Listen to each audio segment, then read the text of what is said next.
This is the Business of Leadership Series Minute with your host, the best-selling author of Don't Buy a Duck and founder of MarketingStrategyHero.com, Derek Champagne. We've got a great guest today. We've got Dr. Buck Joffrey, who is an accomplished physician, entrepreneur, asset manager. He's got a great podcast as well.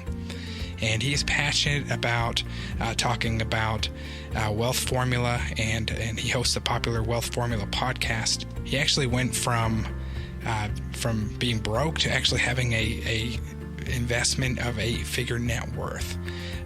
Welcome to the program today, Dr. Buck. Thank you. I mean, you advocate entrepreneurship or investing in hard assets, provide cash flow, more reliable ways to approaching personal finance. Tell me some solid recommendations on how you do that. Well, listen, the first thing I will tell you is, like everybody who is a real asset investor, there's some things I will tell you.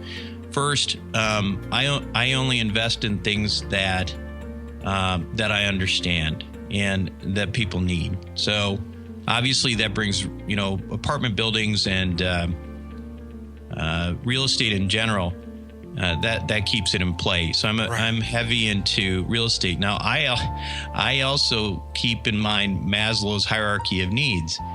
So I'm not out there buying office buildings and things like that. I like to invest in B and C class apartment buildings, meaning working class apartment buildings, right? That's where people got to live. Millennials aren't even buying houses anymore, right?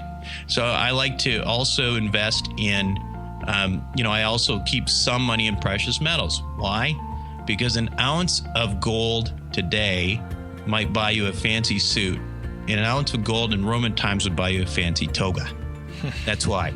Because there is something about real assets that creates ongoing wealth. And if you look at some of the, the most wealthy families in Europe, and we talk about America, we've only been around for, not that long, but you've got, in Europe, you've got these families that have been, wealthy for 1,000 years. And it's because they own stuff, In 2008, we saw, what do we see? Like $3 trillion of quote unquote assets evaporate over just 30 days. That's not real. If an asset can evaporate, it's not real. Right. So, unless it's oil, I guess, and you're burning. Which I do like energy investments as well, obviously. So. Okay. That's a different risk though.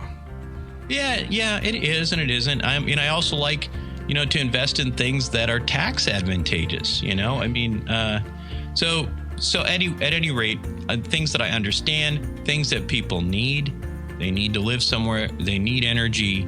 There are a variety of things like that I advocate.